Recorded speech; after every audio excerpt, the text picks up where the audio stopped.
Right, so I've just arrived from Siem Reap, however they say it, still don't know. And I'm in Phnom Penh now, so I'm in the capital of Cambodia. For being apparently quite a poor country, it seems quite built up. And quite expensive. Food's expensive, tuk-tuks are expensive. Yeah, it doesn't seem cheap or anything. Maybe that's just because I've been in the main areas. But yeah, it just seems quite, I mean, it's in dollars and mostly in dollars actually, so I feel like that's just, everything seems to be, you know, like normal price kind of thing ish, you know, $3 for a meal, and it would have been $2.50, £2 in Thailand, I don't know, just feels a bit more expensive. But yeah, I think that's the Mekong River, I think, I'm not sure, I have to look it up. But yeah, just city vibes, that pool top hostel, guest house. Yeah, I'm gonna try and do something tomorrow. Not sure what yet. Yeah, 6-hour journey from Siem Reap to Phnom Penh here on the bus, quite a comfortable bus. Met a guy who I recognised, didn't know where from.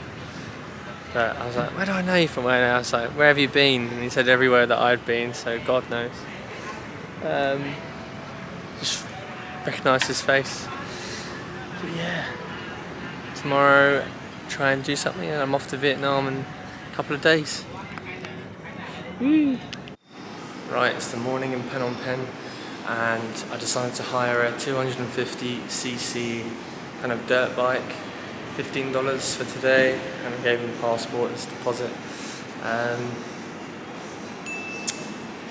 Yeah, it's fastest bike I've ever ridden by 125cc, so it's going to be quite exciting. Busy city, and they're all driving the other side of the road as well, so it's going to be fun. I think I'm going to try and drive out to the killing fields and do that today. Yeah, exciting, scary. Okay, so this one for the light on and light off. Yep. Yeah, in the daytime no light. Okay. If you have light in the day, police stop you. Okay. So no headlight in the day. Okay. This is my big boy bike for today.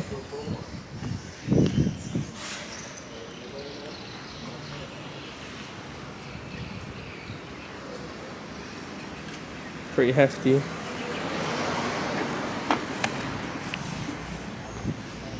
I haven't driven geared bikes too often, but I kind of know what I'm doing. I did a little test drive and it was alright, so... nerve-wracking, let's do it! Woo. Hope I don't crash. Right, so I've been following Google Maps with no internet, and I just been following up that straight road. And I just press exit and I'm so far past where I was meant to go. It's unreal, because it hasn't been updating and I thought it had been. So I'm freaking miles away with the bike. It's been pretty stressful actually, quite a few stalls. The city was horrible. Too much going on, mental. Out here it's nice because it's all kind of open roads, not too many people. But yeah, I'm way past the killing fields. No one speaks English around here, so I'm gonna have to kind of head back the way I came and try and figure out where I am. Yeah, it's fun riding around here anyway, at least. I'm just gonna go for a ride anyway. Woo. After what's got to be 2 hours driving around I went past it a couple times, I think, but Genocidal Center sounds nice. Well, it's not nice, that's the thing, but yeah, finally made it. Parked the bike up over there, got an ice cream. Let's go in. Right, so it's about $6. Well, it is $6 for entry and a 1.5 hour audio tour, which I'm going to do. But yeah, after a couple of things, I'll try and reiterate what was said to me and some things that I remember. I'll try and give you some information. Yeah. Little temple thing there. Don't know what that is yet. I just sat down and finished my ice cream. Wow, so the capitalist ruler at the time, called Pol Pot's or something, sounds like Pol Pot's,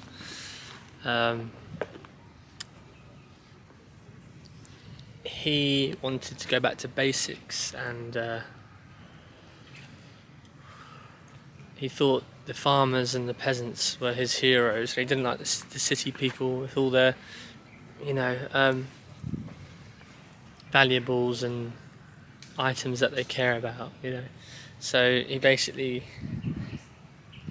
cleared everyone out of the cities to work, all day and all night. So people just started dying because of that, no food, no water. And he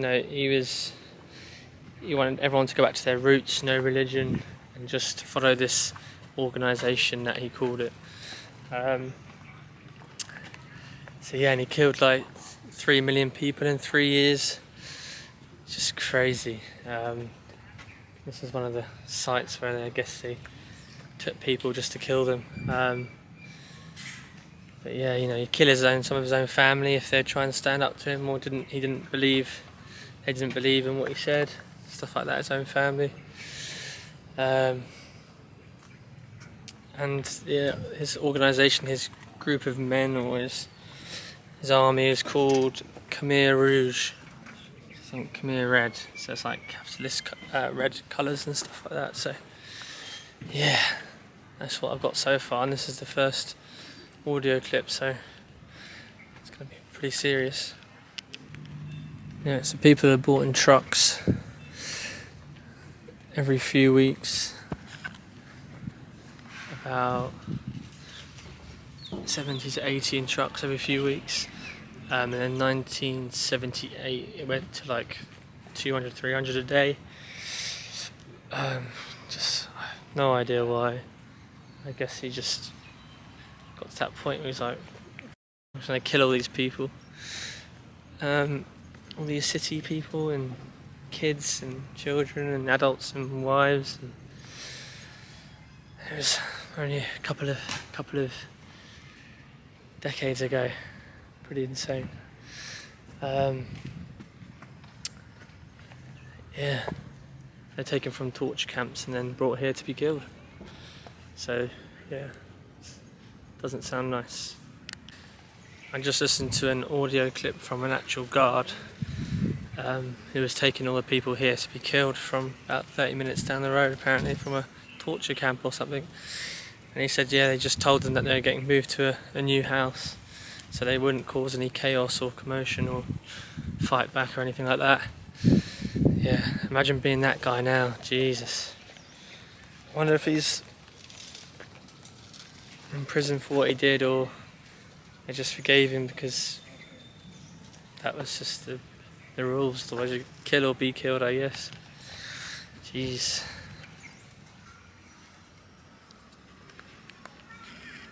This bandstand. Some sort of bandstand was used before. This was a killing field for Chinese people to bury, to kind of have a ceremony before burial. So it was a burial ground for Chinese before it got turned into this horrible place of massacring most of the country. But yeah, anyone, you know, who spoke a foreign language, had soft hands, teachers, even monks, you know, there's no religion, you had to just give your good wishes to the Communist Party, the leaders. Yeah, pretty crazy. Sometimes apparently if the work wasn't done by killing the person, sometimes they would use these, like palm oil, you know, the sugar cane, these spiky bits, to slit people's throats apparently. And if that job wasn't done, they'd use chemicals to finish off the job, and it would mask the smell of you know, the rotting, decaying bodies in the pits. So yeah, and the guy said it's hard to think. Sorry about that. It's hard to think about Cambodians killing Cambodians in this way. Apparently 470 bodies were found in this pit.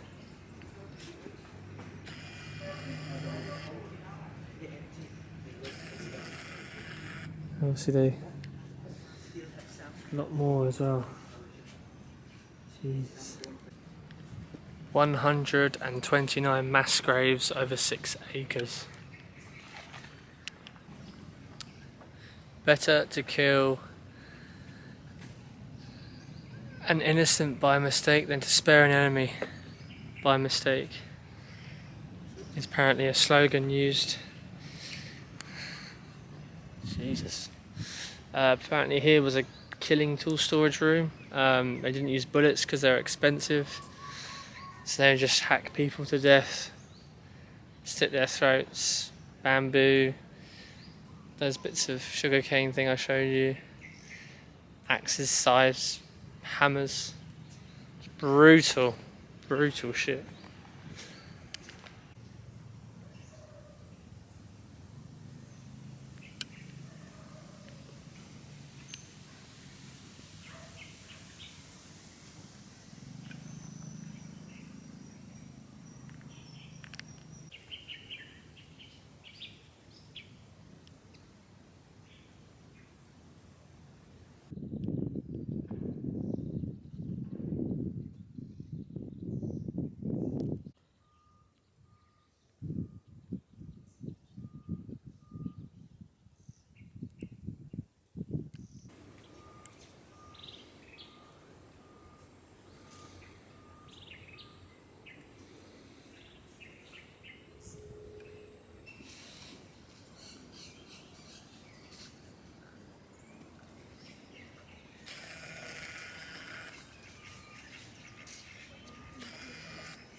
Always dips in the grounds, the graves.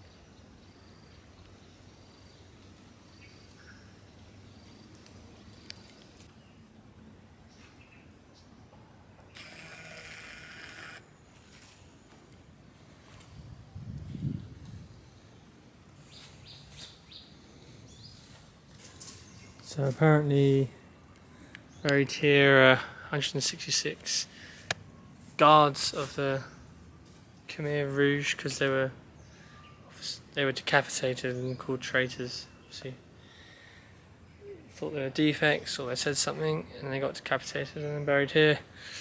I just heard one of the guards who got recruited when he was 17, probably from like a peasant, like a farmer or something, and he just had to kill these people because he would have got killed himself. Like I said, kill or be killed.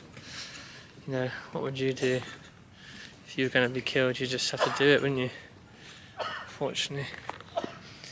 Rags of victims' clothes here after the mass graves were exhumed in 1980. The left underground rags of victims' clothes came up after raining, and we collected them to keep them. These are all dead people's clothing. Wow.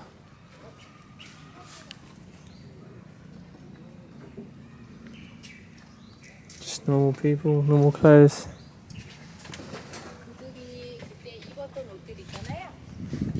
Terrible.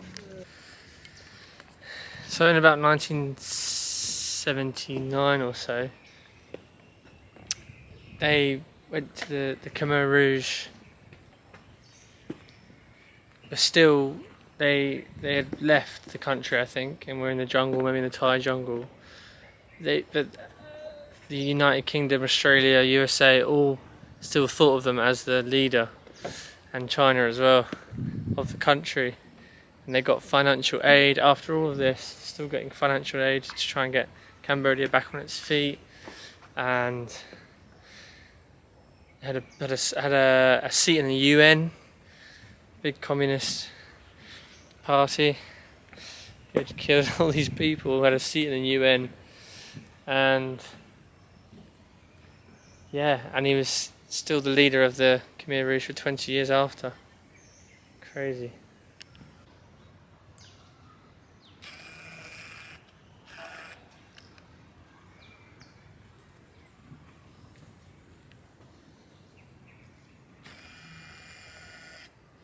Mass grave of more than 100 victims, children and women, who majority were naked.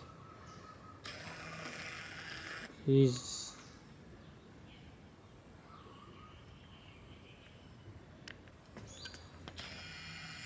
Clothes of women and children. Clothes there.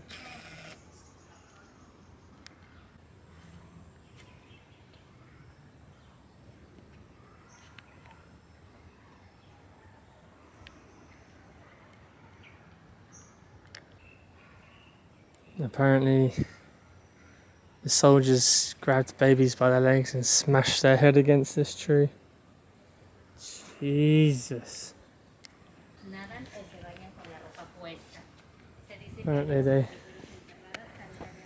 found hair and blood and brain from children, and a guy stumbled across it, and just after they'd all left, and he was digging up potatoes, and he could smell the stench of bodies, and he saw all that.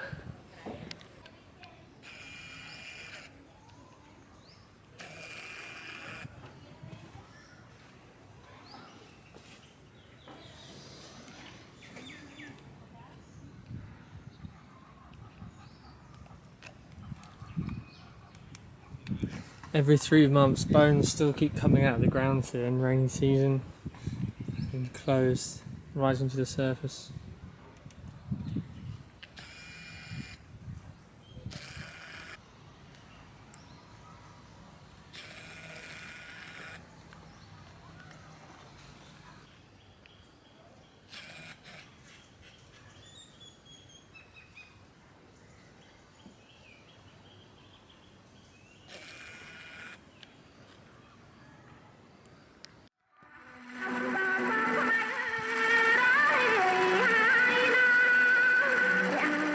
These were the last sounds the victims ever heard.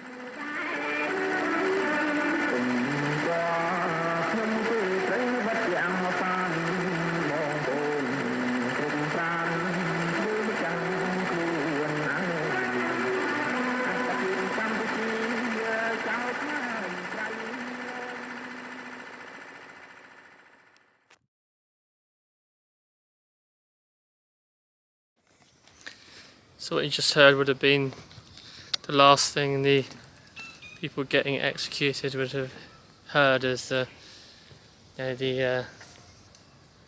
propaganda music and a generator to blare out the noise of people screaming and getting murdered, killed.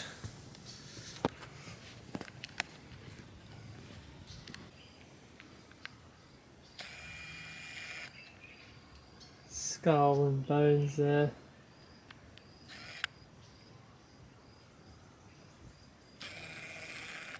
Jesus.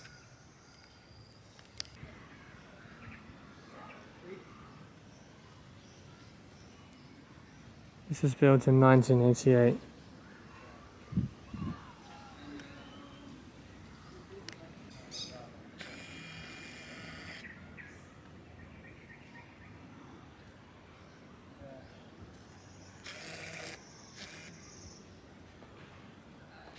So in this memorial stupa type thing here, there's levels of different bones. The first 10 levels of skulls, and you can see where they've had a machete or like a hammer hit them.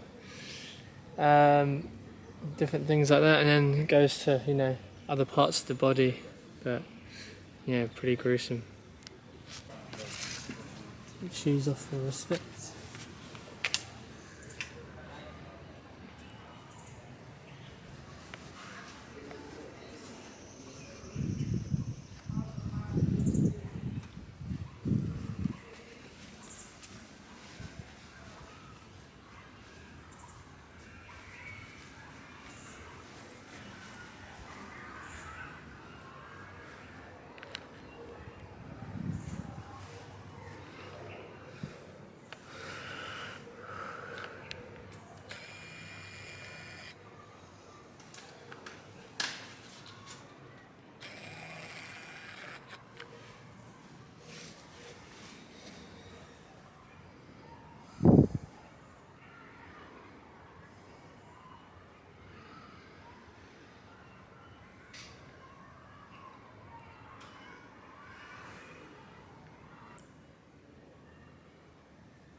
Some humerus, evidence of radius, hands tied with wire, evidence of femur, tibia.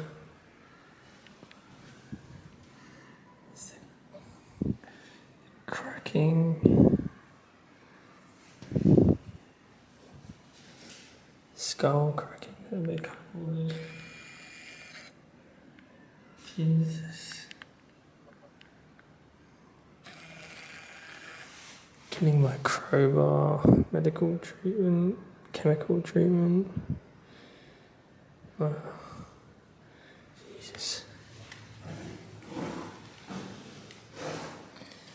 You really got into a lot of detail. Evidence of killing with a stick. Bamboo stick. Hawk.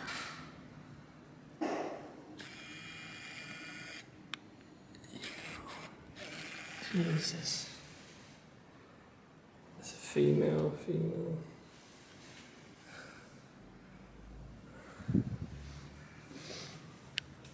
Oh. Jesus.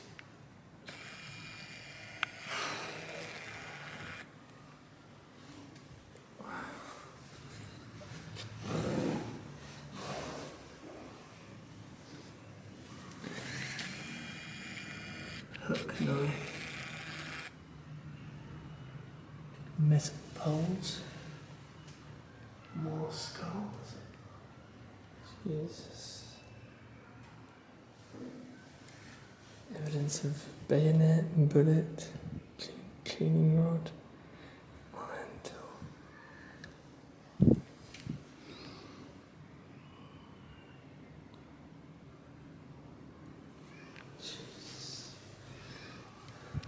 I'd like to say goodbye with this song, written soon after the liberation of Phnom Penh in 1979.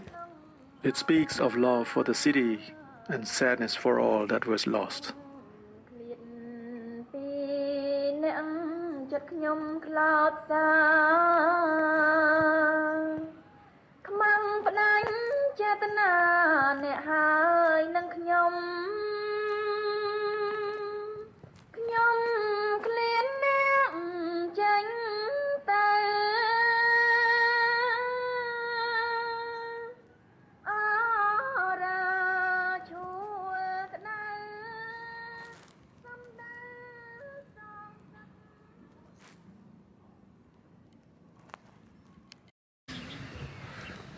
Super hot today. Just have a look at the museum and then drive back, I think. Get in the pool.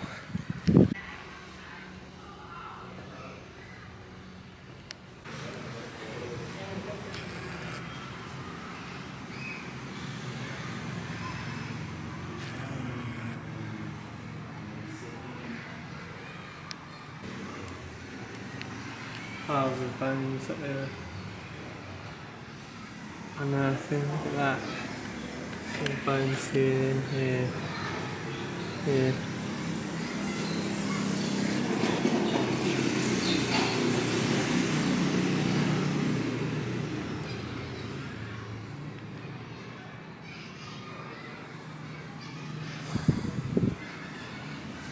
Killing tools. Cloths. Babies. Clothes getting found. Some men's clothing, women's clothing. Yeah, for prisoners or guards, I'm not sure. Yeah. So, all the people here.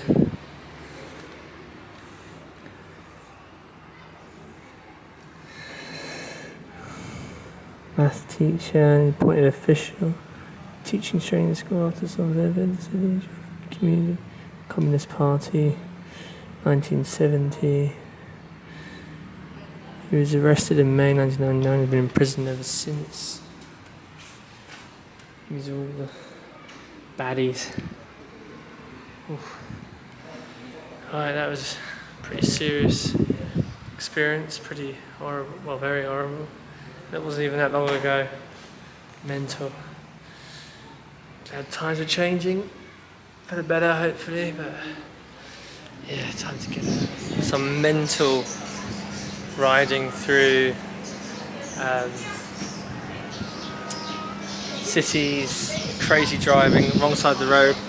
I smashed it, managed to get to the killing fields eventually. Just leaving the killing fields were a travelling couple, a guy from I think USA, girls from France, I think. But yeah, he was like, he had a little phone thing on the steering of his bike, so he could see his map. So he said, "Oh, we're going back to town. Just follow me, and I'll give you directions back." And I was like, "Oh, brilliant!" So going really fast on the motorway and zipping through cars on the way to town. And his hostel was only a couple of streets down, so it's perfect. Yeah, made it back in one piece. 50. I'm going to leave the bike now for today. I can't bother to do it anymore. It's too crazy in this city. Good fun though. Worth it. Worth $15. Didn't crash it. No, nothing wrong with it. So yeah, super. Gonna go jump in the pool, I think. Have a little relax now for the rest of the evening and just chill out. I think Killing Fields is the most, thing that you should go to in Phnom Penh in Cambodia. So yeah, happy with that. See if I can do something else tomorrow.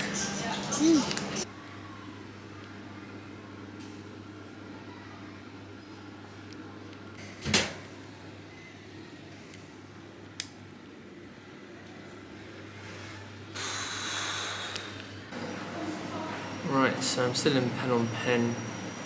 I've been here for Saturday, so for about 4 days or so. I'm leaving on Tuesday, it's Saturday. It's my third hostel that I've stayed in. The first one was called Pool Top. That was really good actually, nice beds. Decent pool, good food as well. And I went to one last night for one night. That wasn't great. I can't remember what it's called, something Riverside. That wasn't great. It was okay. So I think it was a 10 bed room or so. And an Irish guy came in quite late when everyone was chilling out, and he was being quite loud. I think he kept going on about taking Valiums, so I think he was on quite a lot of Valiums. And he quite loud, and I was just talking to him and helped him with a few things and whatever. He's asking me questions about the hostel. I didn't even know because I'd only just went straight to my room and chilled out. It's in my room, the room with everyone. A few old guys in there, but yeah, he was like a bouncer in Ireland, and had a Vietnamese girlfriend, and she's back in Vietnam and she's come here, I think, for a visa run or something. But there's an American guy at the end of the room on like a computer. I don't know if he was just staying there for ages or he like. He's just paying them to stay there, and he just has his own computer in the corner of the room. But the Irish guy went down to where the American guy was sitting, and he was talking, loud enough for about 11 at night. And the American guy goes, "Are you gonna?" I don't even know how I tried that. "Are you gonna be talking this loudly?" Oh, so the Irish guy goes to introduce us. Goes, "Right, mate, how you doing?" "Right, mate, how you doing?" He goes, "Yeah, not bad. Are you going to be talking like this the whole evening?" And the Irish goes, fuck off, like, "Who are you talking to, mate? Oh, I bet you've come here just for, to get prostitutes or whatever," and just drills into this guy, this old man, this old American guy. And I'm laying there going, "Oh, Jesus," Then the Irish guy comes up to me talking about the American guy going, "He's a fucking pedo," and all this stuff to me. I'm going, "Oh, right." Just try not to say anything, I'm not on either side here, and like, yeah, so that was pretty intense, quite crazy. But I think they made up this morning, supposedly, so they seemed to be friendly enough this morning, which was quite interesting. But yeah, that was a bit of action, a bit of fun. But now I'm in quite a nice place now. This is called Wonders.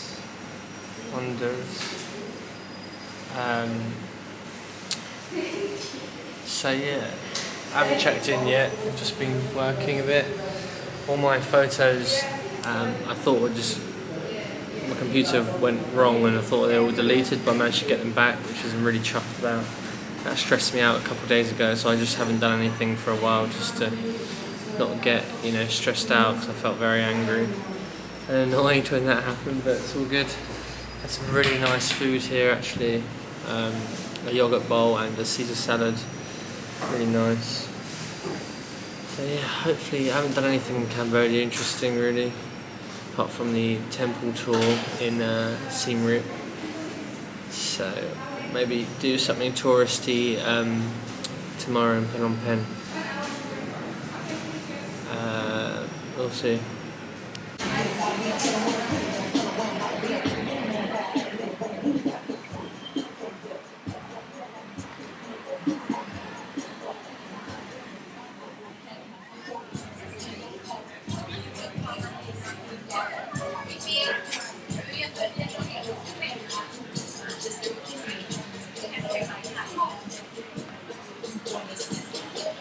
Been at this hostel for I think a night.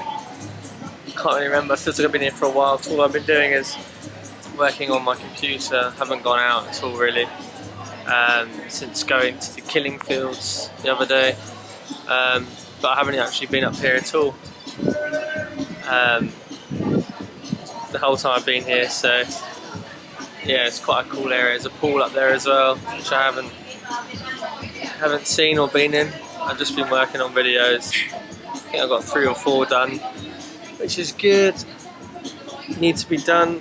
And off to Vietnam in 2 days. It's been raining a bit here today. It's raining now. Yeah, it's much nicer in the night time actually here. Nice view as well from up here as well. Just got myself a little Jack Daniels on the rocks, and waiting for my video to download another one. So yeah, just been doing that. And alcohol's really cheap here, so if you want to come to Cambodia, it's a good place to get pissed, which I don't really do often. Or since I've got here actually to Cambodia. So yeah, I mean, just thought I'd have a little drink and chill out.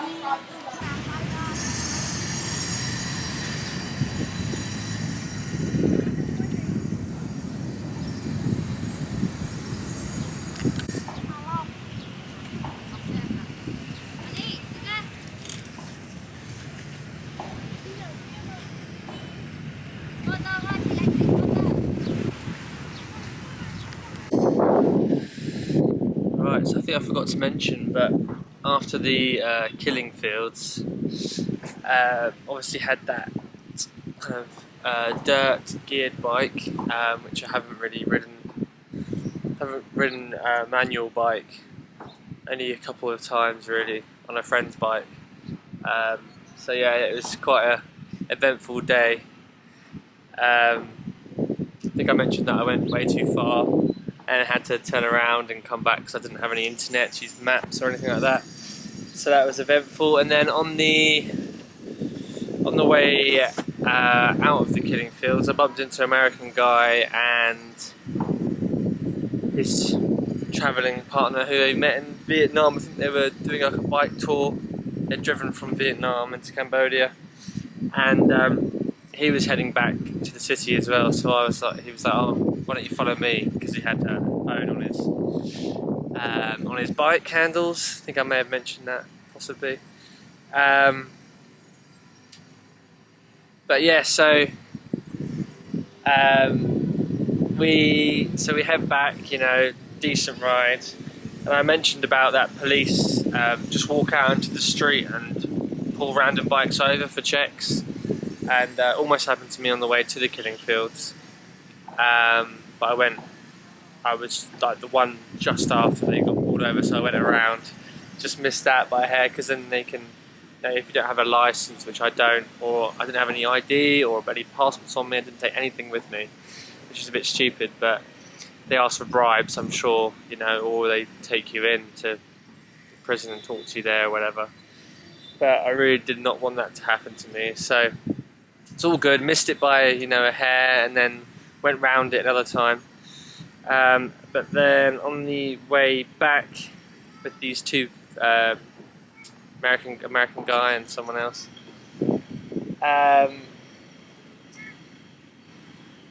yeah, sorry, his puppy's over there. They all three of us got pulled over by police, and I was like, oh fuck, should I just drive around and just drive off, you know, I'm not staying here for long, I'm on a hired bike, you know, I don't really know who I am, just get out of there and not, you know, just drive off basically. But then, so all three of us got pulled over, and my heart's racing. I'm like, oh, you know, gonna have to give them all my dollars that I've got on me, like $40, and try and bribe our way out of this. I'm looking at these policemen, the two guys are behind me, the foreigners, and I'm looking, and I'm like, oh no. And then one of the policemen just goes and just lets us go. It's so lucky, because that could have been the, you know, really unlucky. But my luck was on my side, I think, that day. So yeah, that was a really close call with the police, and you know, having to pay bribes or something. So yeah, very lucky. Also in the evening, I decided I'm going to make the most of this bike and go out in the night time when the roads are less busy, and have a drive. Still no maps, you know, or anything like that. So it was interesting, to say the least. So I get on, you know, it's dark, put my lights on, driving just on the motorway, just going quite fast, you know, zipping out and out traffic.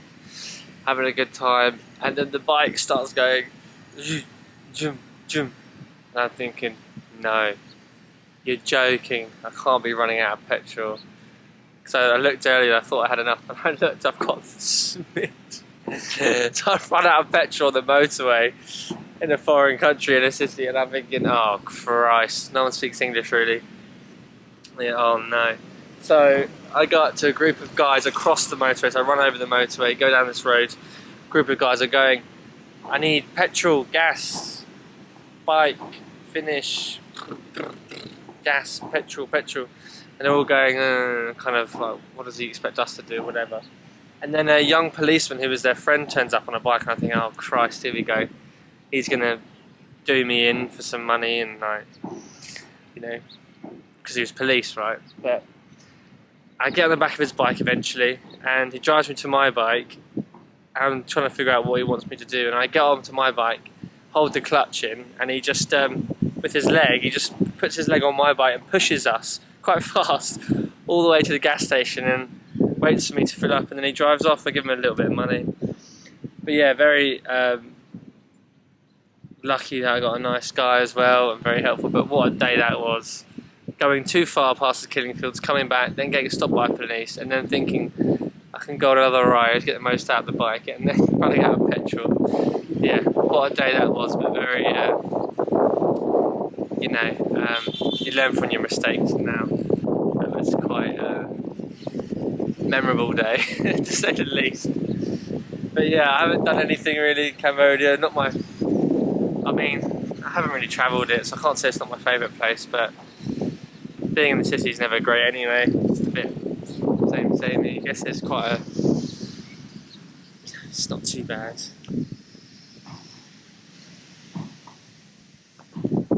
Not too expensive. The food at my hostel's really nice actually, and it's about, everything's less than $5 for a meal. Yeah, it's actually really nice. It's very decent food, good Western food, it's good Cambodian food.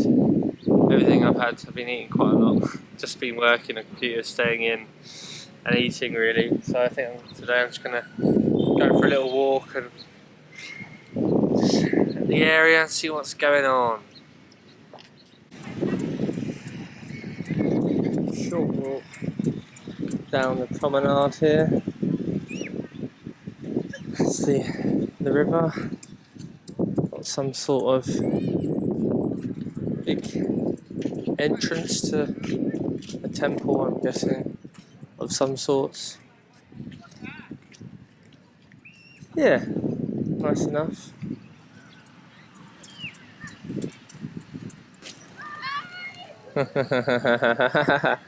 Balloon just popped.